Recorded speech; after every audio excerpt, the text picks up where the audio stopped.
Welcome to Crime Unveiled Podcast. Dive deep into the mysteries that captivate us. If you appreciate this episode, please consider liking and subscribing to support us. The disappearance of Laci Peterson on Christmas Eve 2002 captivated the nation. A story of a seemingly perfect life shattered by a horrific act. Laci, 8 months pregnant and radiating with the joy of impending motherhood, vanished from her Modesto, California home, leaving behind a distraught husband, a worried family, and a community plunged into fear. In this episode, we unraveled a complex web of deceit, betrayal, and ultimately, tragedy surrounding this case. We begin by painting a picture of Laci and Scott Peterson, their life together, and the days leading up to that fateful Christmas Eve. The Petersons, outwardly, appeared to be the all-American couple. They owned a small business, lived in a comfortable neighborhood, and were eagerly anticipating the arrival of their first child, a son they planned to name Connor. Friends and family described Laci as vibrant and loving, a natural nurturer, excited to embrace motherhood. Scott, a fertilizer salesman, was often seen by their side, seemingly supportive and devoted.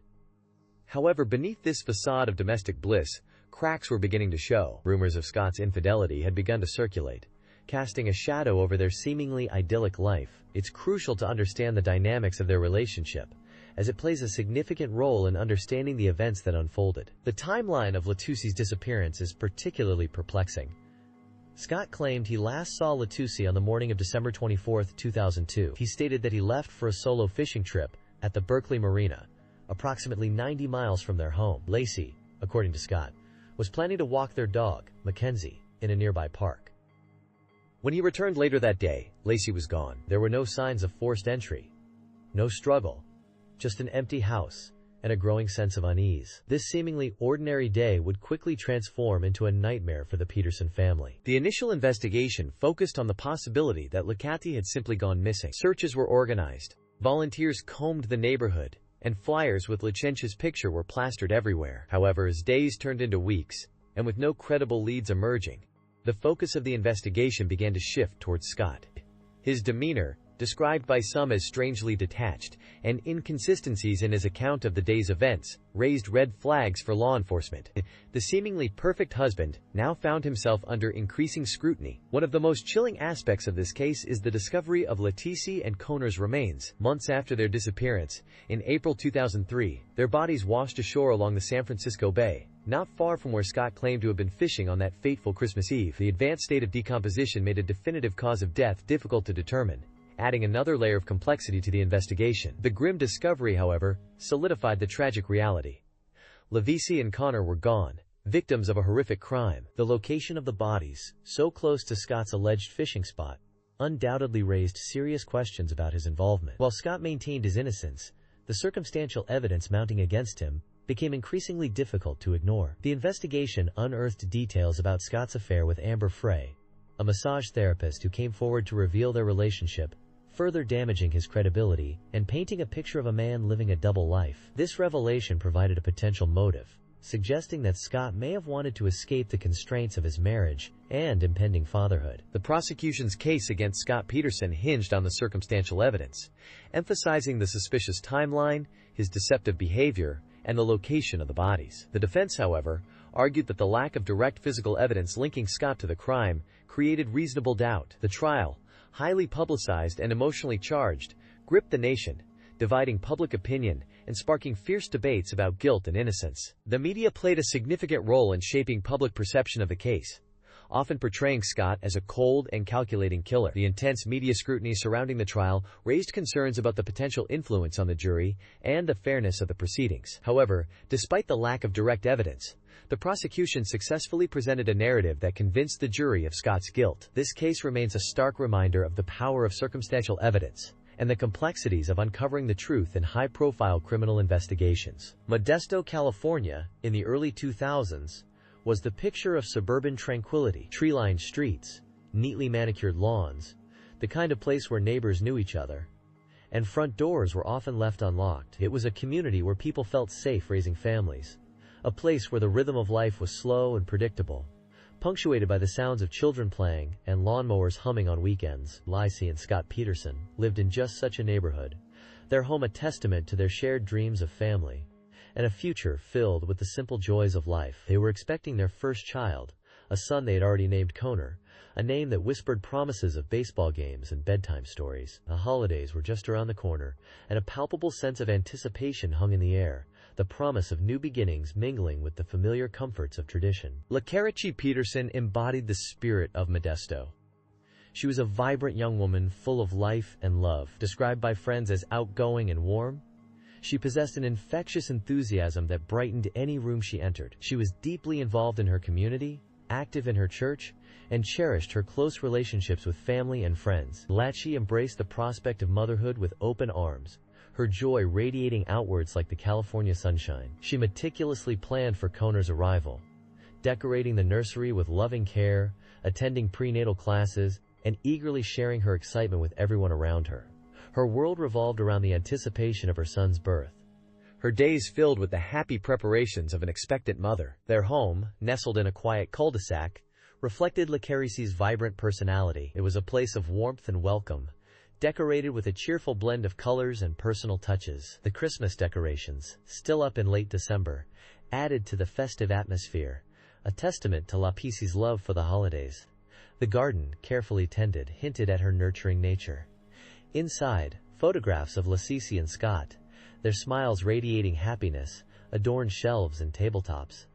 These images captured moments of shared laughter and joy, snapshots of a life that seemed idyllic from the outside. They portrayed a couple deeply in love, eagerly anticipating the arrival of their child, a picture of domestic bliss seemingly untouched by the shadows that would soon engulf their lives. Laci's routine was as regular as the rhythm of life in Modesto. She walked her golden retriever, Mackenzie, every morning, a familiar sight in the neighborhood. She enjoyed cooking and entertaining, her home often filled with the aroma of freshly baked goods and the sounds of laughter. She was a devoted wife and daughter, regularly calling her mother and sister to share updates and anecdotes about her pregnancy. These everyday occurrences, so ordinary and unremarkable at the time, would later become crucial pieces of the puzzle, meticulously examined and re-examined as investigators tried to piece together the events leading up to her disappearance. The neighborhood itself was a haven of tranquility. Children played freely in the streets, their laughter echoing through the air. Neighbors exchanged friendly greetings, their conversations a tapestry of local news and everyday concerns. It was the kind of place where people looked out for one another, a place where the sense of community was strong. This close-knit atmosphere made Laci's disappearance all the more jarring, a sudden rip in the fabric of their peaceful existence. The holiday season further amplified the sense of normalcy. Homes were adorned with festive lights and decorations, the air filled with the scent of pine and the sound of Christmas carols. Families gathered for celebrations, sharing meals and exchanging gifts. Laci and Scott were an integral part of this festive community, their presence adding to the warmth and joy of the season. The sudden disruption of this festive period by Laci's disappearance cast a long shadow over the community, turning the season of joy into one of anxiety and uncertainty. The image of Laci walking Mackenzie that Christmas Eve morning, her figure silhouetted against the soft winter light, would become etched in the minds of her neighbors. It was a seemingly ordinary moment, one that would later take on an almost surreal quality, the last glimpse of a young woman on the cusp of motherhood, unknowingly walking towards a tragic and unknown fate. The quiet streets of Modesto, once a symbol of safety and tranquility, would soon become the backdrop for a heart-wrenching mystery, a stark reminder that even in the most peaceful of settings, darkness can lurk just beneath the surface. Scott, a fertilizer salesman, maintained a seemingly normal routine as well. He frequented the local golf course, often playing with friends and colleagues. He ran his own business and presented himself as a dedicated husband, eagerly anticipating the birth of his son. He often spoke about Laci and Connor, painting a picture of a happy and loving family. This image of domestic bliss, carefully cultivated and presented to the world, would later be scrutinized under the harsh glare of investigation, as detectives sought to uncover the truth behind the facade. The details of his life, once seemingly ordinary, would become subjects of intense scrutiny, each action and interaction dissected in the search for answers. Let's revisit December 23, 2002. Laci, 8 months pregnant, is reportedly last seen at her Modesto, California home. The initial impression painted a picture of an ordinary day. She was preparing for Christmas, baking cookies, walking the family dog, Mackenzie. Scott, her husband, states he left that morning for a solo fishing trip to the Berkeley Marina. Neighbors reported seeing Laci walking the dog earlier that day. Everything seemed normal, almost idyllic. But a subtle disruption lurks beneath this surface of normalcy. Laci's dog was found later that day, wandering alone, leash still attached, near a nearby park.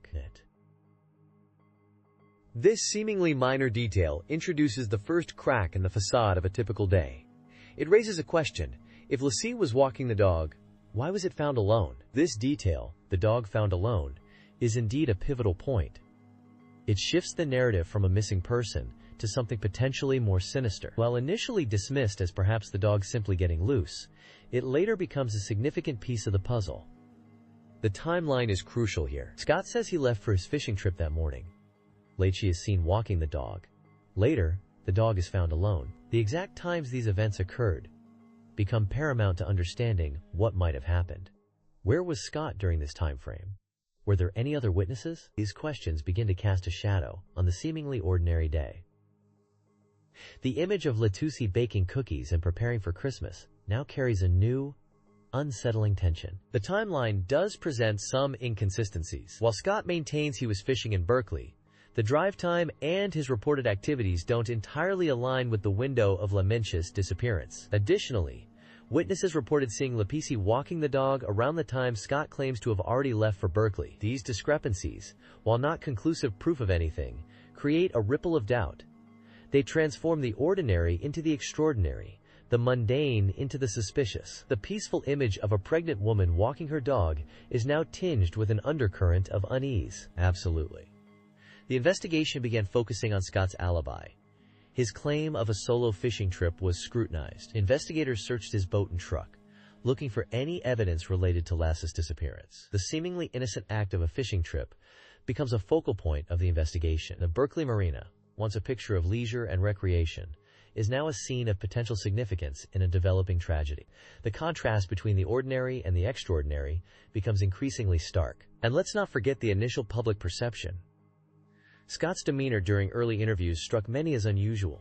His apparent lack of visible distress fueled speculation. While grief manifests differently in everyone, this perceived detachment further intensified the growing suspicion surrounding him. The picture of a grieving husband waiting for his wife's return began to blur. The media played a significant role in shaping public opinion. The constant coverage, the analysis of Scott's behavior, the interviews with neighbors and friends, it all contributed to a growing sense of unease. The case transformed from a local missing person report to a national obsession. Every detail, every image, every speculation was dissected and amplified, further darkening the shadow that had fallen over the Peterson family. The investigation continued to unfold, focusing on the areas surrounding Laci's home, the park where the dog was found, and the Berkeley Marina. Search parties combed the area, hoping to find any trace of Laci.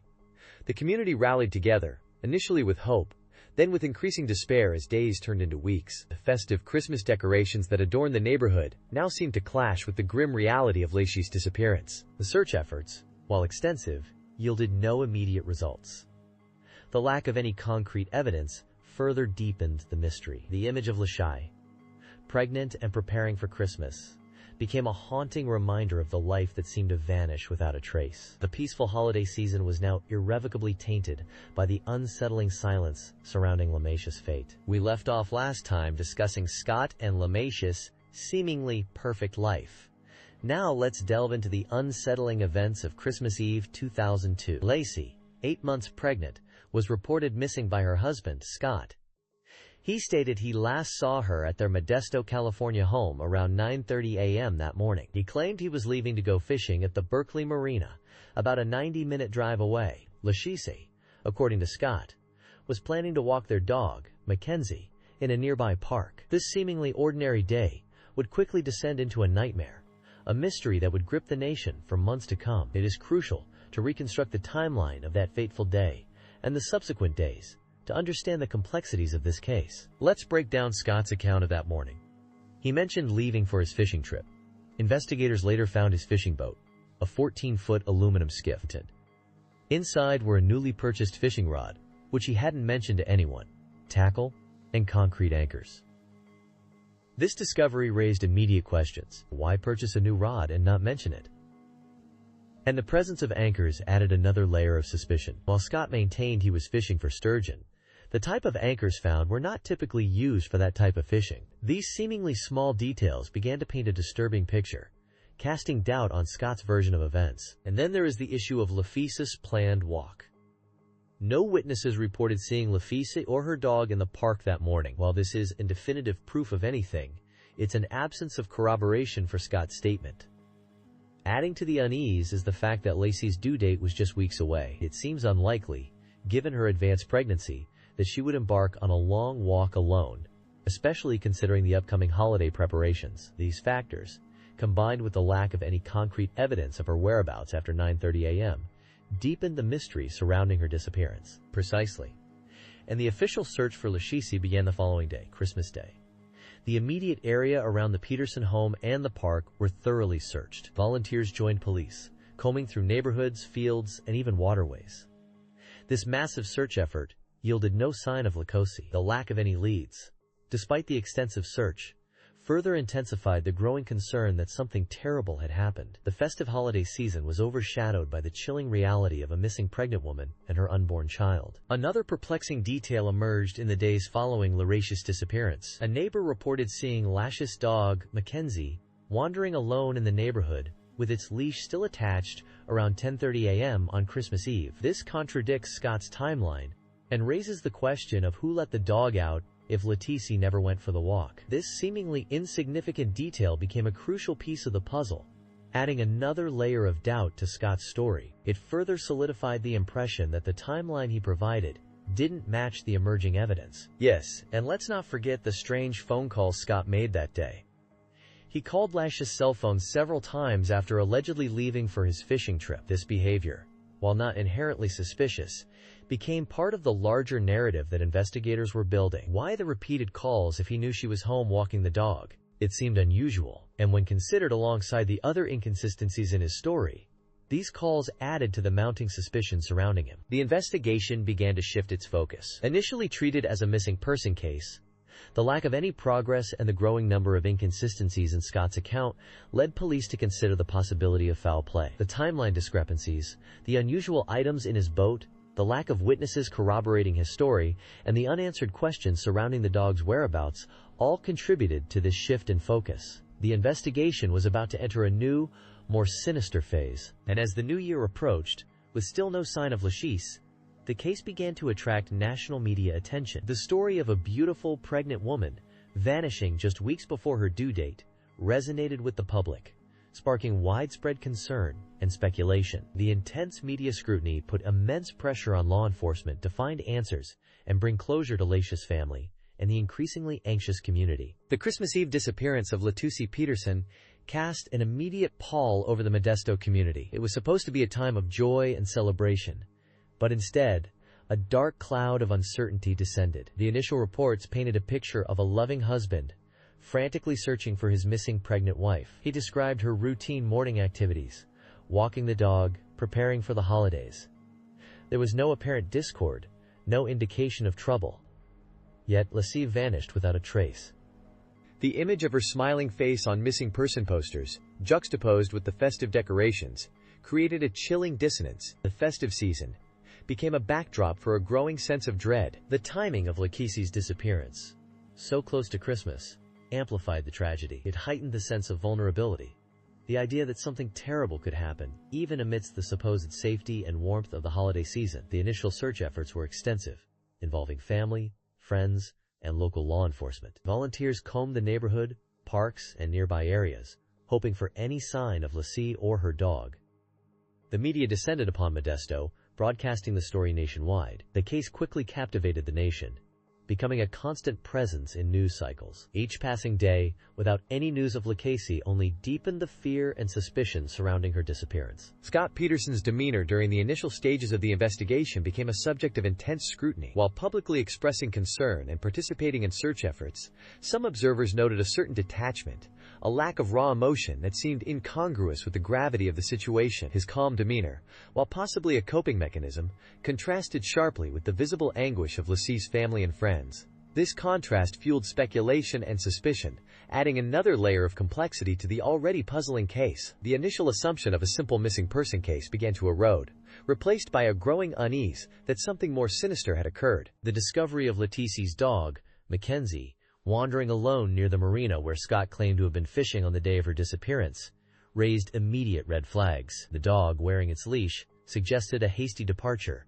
a possible attempt to create an alibi. This seemingly minor detail became a significant piece of circumstantial evidence, casting doubt on Scott's account of events. Investigators began focusing their attention on Scott, meticulously retracing his steps and scrutinizing his statements. The marina became a focal point of the investigation, with search teams scouring the waters for any sign of Laci. As days turned into weeks, the hope of finding Laci alive dwindled. The festive decorations that once adorned Modesto homes became somber reminders of the missing woman and her unborn child. The Christmas season, meant to be a time of hope and new beginnings, became associated with loss and uncertainty. The festive atmosphere was replaced by a pervasive sense of grief and anxiety. The community held vigils, praying for Laci's safe return, but the growing fear that she had met with foul play became increasingly difficult to ignore. The investigation intensified, with law enforcement meticulously piecing together the timeline of events leading up to Lacici's disappearance. They analyzed phone records, interviewed witnesses, and examined Scott Peterson's alibi. Discrepancies in his statements and suspicious behavior further fueled the growing suspicion surrounding him. The media coverage became relentless, amplifying every detail of the case and intensifying public scrutiny. The nation watched as the investigation unfolded, waiting for answers in the increasingly tragic mystery. The pressure mounted on Scott Peterson as the investigation progressed. He became the prime suspect in his wife's disappearance, a fact that was widely reported in the media. Public opinion turned against him, fueled by the circumstantial evidence and his perceived lack of genuine emotion. The image of the grieving husband transformed into that of a potential killer. The community that had initially rallied around him now viewed him with suspicion and distrust. The festive period that should have been a joyous occasion for the Peterson family was irrevocably tainted by tragedy and suspicion. The story of Laci Peterson's disappearance resonated deeply with the public, partly because it shattered the idyllic image of the American family. The case highlighted the vulnerability of pregnant women and the potential for violence to erupt even within seemingly loving relationships. The fact that this tragedy unfolded during the holiday season further amplified the sense of shock and disbelief. The case became a cautionary tale, a stark reminder that darkness can lurk beneath the surface of even the most picture-perfect lives. The national obsession with the case was a testament to the power of fear, the fascination with the unknown, and the deep-seated desire for justice. Let's delve deeper into Scott's psychological profile.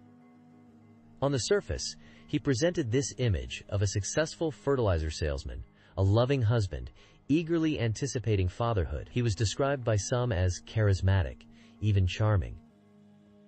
However, beneath this veneer, a darker, more complex picture emerges. His affair with Amber Frey, which he initially denied, reveals a duplicitous nature. This deception, coupled with his changing alibis and inconsistent statements to police, paints a portrait of a man capable of manipulation and deceit. The question becomes, did this duplicity extend to his relationship with Laci, and ultimately, to her demise? Exactly.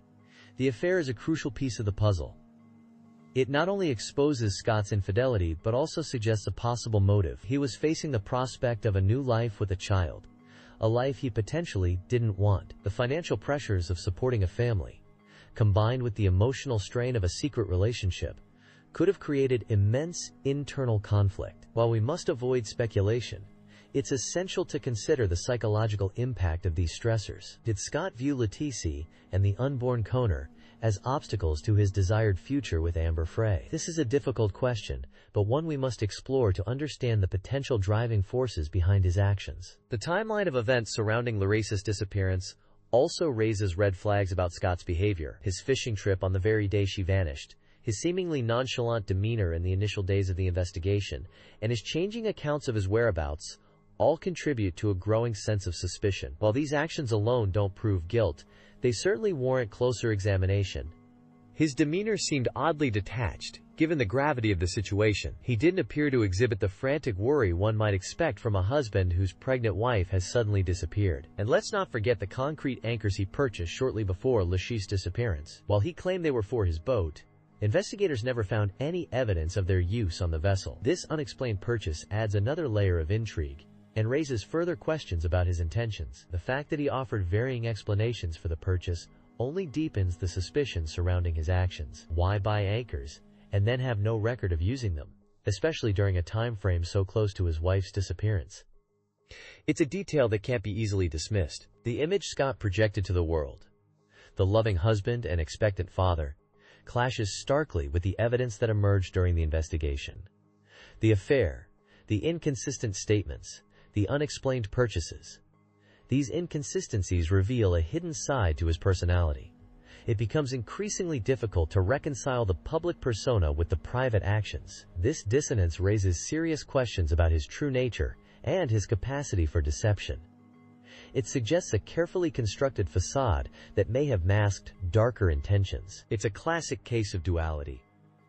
The outward charm and charisma may have been a mask, a way to deflect suspicion and maintain the image of a respectable citizen. This discrepancy between the public persona and private behavior is a common thread in many criminal cases. Individuals often craft a carefully curated image to hide their true intentions and manipulate those around them. In Scott's case, this duality adds a layer of complexity to the narrative and makes understanding his motivations even more challenging. We also have to consider the impact of media scrutiny on Scott's behavior.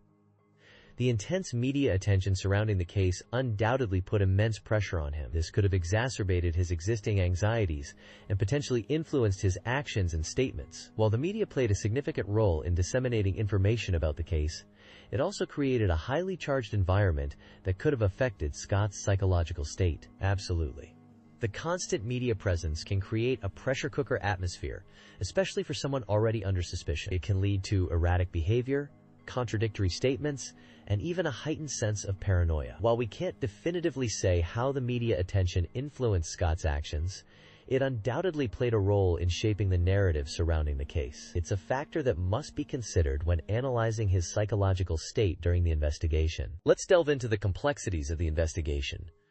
One of the initial challenges was the lack of a crime scene. With Laci's body not yet discovered, investigators were working with limited physical evidence. They focused on Scott's actions and statements, noting inconsistencies and suspicious behavior. The investigation also faced the added pressure of intense media scrutiny and public interest, which sometimes hindered their progress. Several reported sightings of Laci, both locally and across state lines, turned out to be false leads, diverting resources and creating false hope for her safe return. The pressure to find Laci and uncover the truth was immense. Absolutely. The timeline of events was meticulously pieced together. Scott reported Laci missing on Christmas Eve 2002, claiming he last saw her at home before leaving for a fishing trip. Investigators examined his alibi, his cell phone records, and his boat. The discovery of his affair with Amber Frey became a key element in the investigation, providing a possible motive. However, proving his involvement in Laci's disappearance was challenging.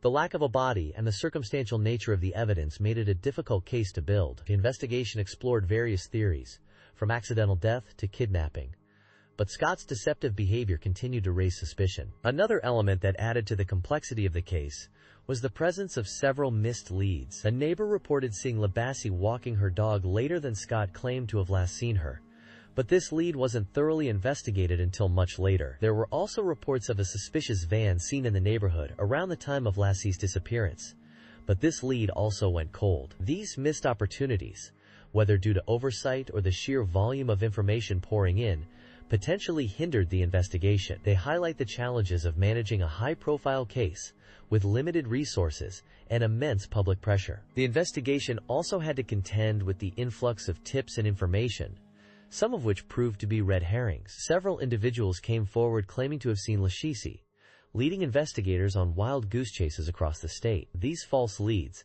not only wasted valuable time and resources, but also added to the emotional turmoil of the family and the public, who clung to the hope that Laci was still alive. It's a stark reminder of the complexities of a missing person investigation, where every piece of information, no matter how seemingly insignificant, must be carefully examined. Adding to the anguish were several instances of what appeared to be taunting communications. The police received calls claiming to have information about Laci, but these turned out to be hoaxes. Such cruel pranks added another layer of difficulty to the investigation.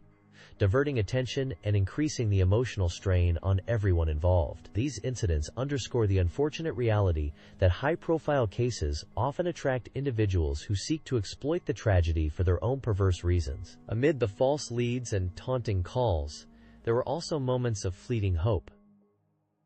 Psychics and mediums contacted the police, offering their insights into LaFince's whereabouts. While investigators were obligated to explore all avenues, these tips rarely yielded credible information. However, they offered a glimmer of hope for Laci's family, desperately clinging to the possibility that she might still be alive. This underscores the human element of such investigations, where hope and despair often intertwine. The investigation was further complicated by Scott's behavior.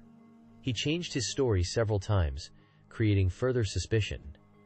His lack of cooperation and evasiveness only served to fuel the public's distrust and intensified the media's scrutiny. This behavior, combined with the mounting circumstantial evidence, increasingly painted him as the prime suspect in Laci's disappearance. While maintaining the presumption of innocence was crucial, his actions undeniably complicated the investigative process. The discovery of LaFince's body, and later, the body of her unborn son, Connor, on the shores of San Francisco Bay, marked a grim turning point in the investigation. While it provided the tragic confirmation of their deaths, it also finally provided the physical evidence needed to move forward with the prosecution. The long and arduous search was over, but the quest for justice had just begun.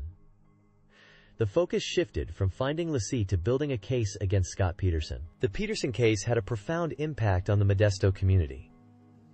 Before the disappearance, Laci was a familiar face, a vibrant young woman expecting her first child. Her image was everywhere during the search, plastered on billboards, flyers, and television screens. This constant reminder of her absence created a pervasive sense of unease and fear, particularly among other pregnant women and young families. The community vigilantly followed every twist and turn of the investigation, each new revelation compounding the collective grief. This case transformed Modesto from a relatively quiet town into the center of a national media storm, disrupting daily life and leaving an enduring scar on the community's psyche. The sense of safety was shattered, and a cloud of suspicion lingered long after Scott Peterson's conviction. Absolutely.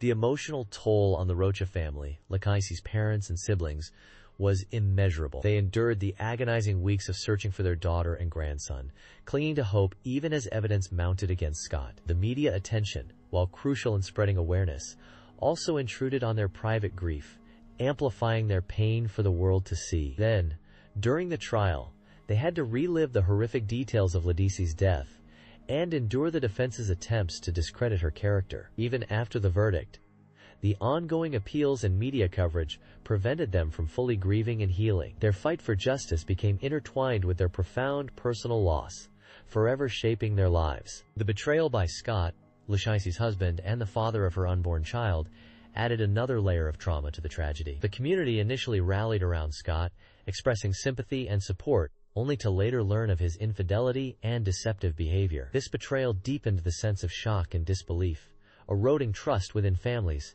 and the wider community.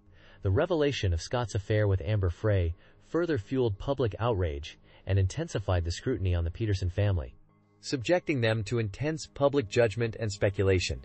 It is almost unimaginable to process such a deep betrayal while simultaneously grieving the loss of a loved one. Indeed, the case had a ripple effect, impacting even those who didn't personally know the Petersons. The media coverage was so pervasive that it became a shared national experience, sparking conversations about domestic violence, infidelity, and the vulnerabilities of pregnant women. The case also raised questions about the justice system and the role of media in shaping public perception. The constant barrage of information, combined with the emotional intensity of the story, created a sense of collective anxiety and unease. It became a cautionary tale, a reminder of the dark undercurrents that can exist beneath the surface of seemingly ordinary lives. The long-term psychological impact on the community is a critical aspect of this case that often gets overlooked. The heightened sense of fear and vulnerability, particularly among women, persisted for years after the trial. The constant reminders of Laci's fate and the pervasive media coverage contributed to a climate of anxiety and distrust. Many residents reported feeling a sense of unease,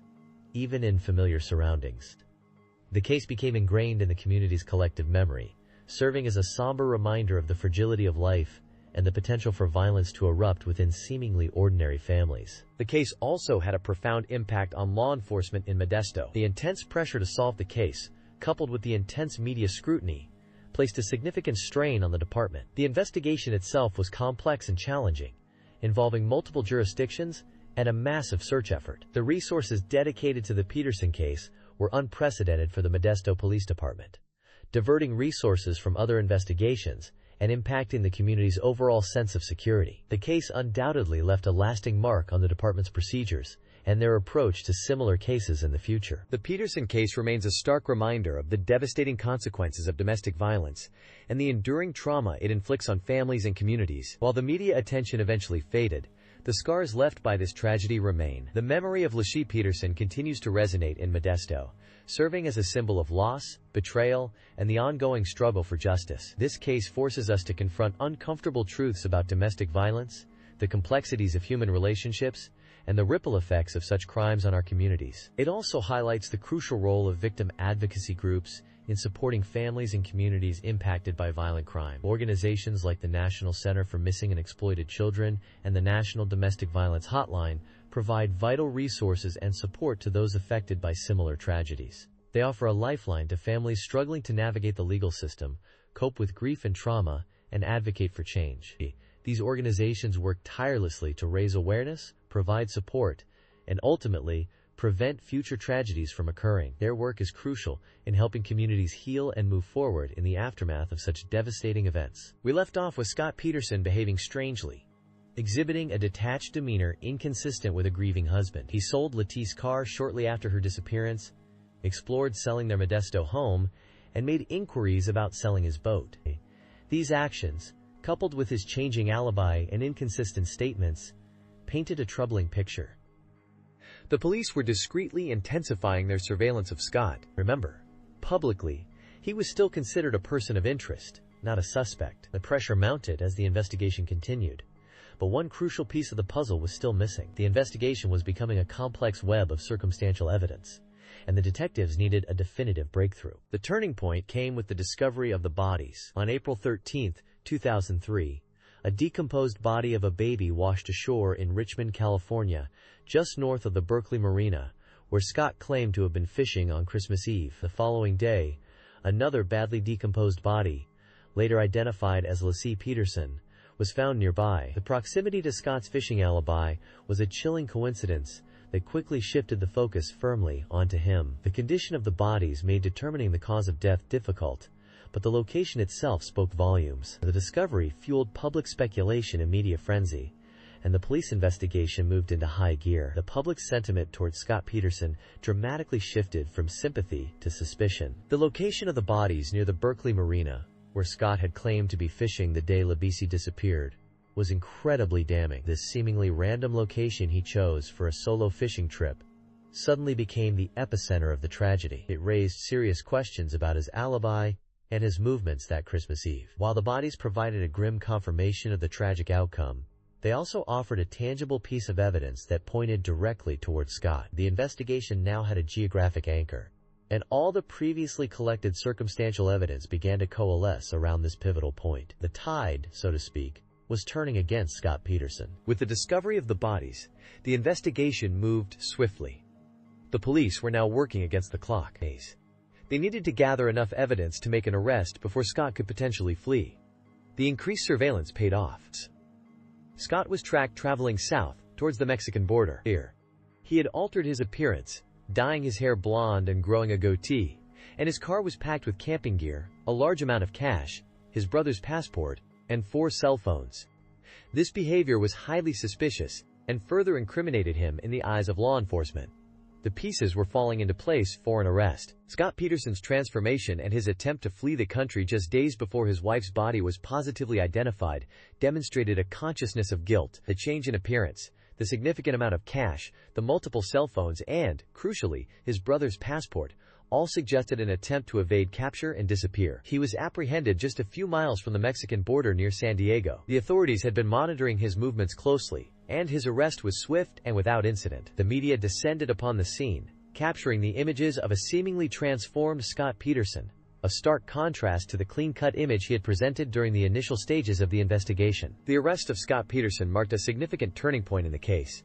It transitioned from a missing persons investigation to a homicide investigation. The evidence collected up to this point, including Scott's inconsistent statements, suspicious behavior, the location of the bodies, and his attempted flight, all culminated in his arrest. While public opinion had largely turned against him, the legal process was just beginning. The prosecution now had the daunting task of building a solid case against Scott, relying heavily on circumstantial evidence. The defense, on the other hand, would face an uphill battle in defending a client whose actions and demeanor had increasingly painted him as the prime suspect. The arrest was a relief for law enforcement, who had been meticulously piecing together a complex puzzle of circumstantial evidence. Now, the focus shifted to building a strong case for prosecution. The next stage involved a thorough forensic examination of the recovered bodies and the evidence collected from Scott's boat and vehicles. The prosecution team would need to establish a motive, a timeline of events, and irrefutable proof linking Scott to the murders. This was the beginning of a long and arduous legal process that would captivate the nation. The discovery of the bodies and Scott's subsequent arrest marked a dramatic shift in the narrative. From a missing pregnant woman, the story evolved into a double homicide, with the husband as the prime suspect. The media scrutiny intensified, the public's fascination grew, and the stage was set for a highly publicized trial that would expose the darkest secrets of a seemingly ordinary suburban couple. The Laci Peterson case became a national obsession, a tragic tale of betrayal, deception, and ultimately, justice. It's chilling, isn't it?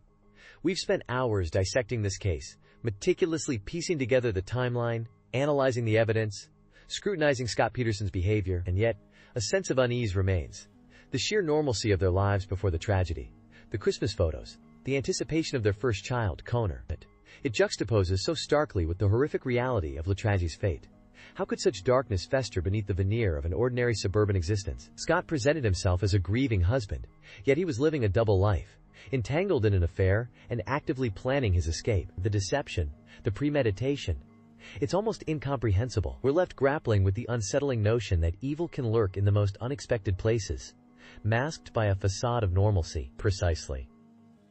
The case of Laci Peterson serves as a sobering reminder of the deceptive nature of appearances. We often construct narratives around people, assuming we understand their character based on superficial observations. Scott Peterson, to many, seemed like the quintessential all-American husband, successful, charming, and expectant. But beneath that carefully crafted persona lay a sinister secret, a capacity for violence and deceit that ultimately shattered the lives of those closest to him. The methodical nature of his crime, the calculated steps he took to cover his tracks, speaks to a disturbing lack of empathy and remorse. It begs the question, how well can we truly know anyone? The prosecution presented a compelling case, focusing on Scott's inconsistent statements, his clandestine affair with Amber Frey, and his suspicious behavior in the days leading up to and following Laci's disappearance. The defense argued that the circumstantial evidence was insufficient to prove guilt beyond a reasonable doubt, suggesting that alternative theories, such as a random abduction, hadn't been fully explored. However, the jury ultimately found Scott guilty of first-degree murder of Laci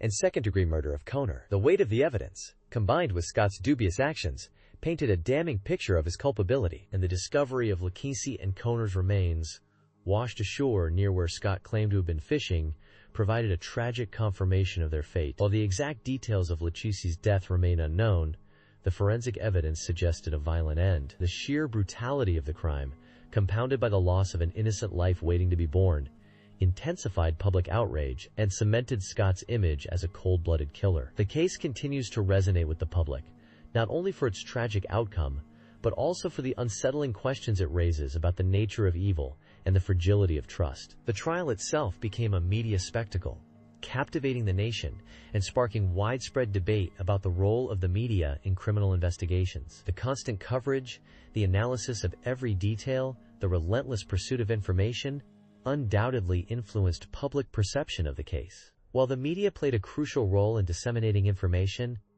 it also raised concerns about the potential for prejudicing the jury and compromising the integrity of the legal process. This case underscored the complex relationship between the media, the public, and the justice system. Indeed, the Laci Peterson case serves as a stark reminder of the human capacity for deception and the devastating consequences of unchecked malice. It compels us to confront the uncomfortable reality that evil can exist within the seemingly ordinary, cloaked in normalcy, and concealed behind a mask of respectability. The case continues to haunt us, not just for the brutality of the crime itself, but also for the lingering questions it raises about the nature of human relationships and the precariousness of trust. What truly chills me to the bone is the thought that someone so close to Laci, someone she loved and trusted, could be responsible for her demise. That betrayal, that violation of intimacy, adds another layer of horror to this already tragic story.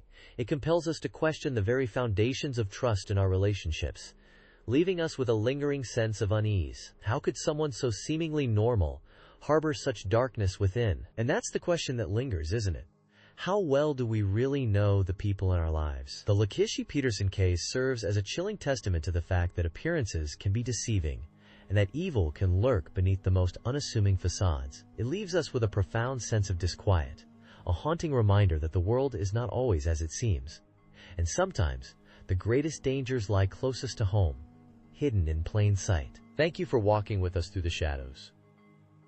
The story doesn't end here. It lingers, echoing through time, reminding us that the darkest truths often hide in plain sight. Until next time, stay curious and stay vigilant. Goodbye.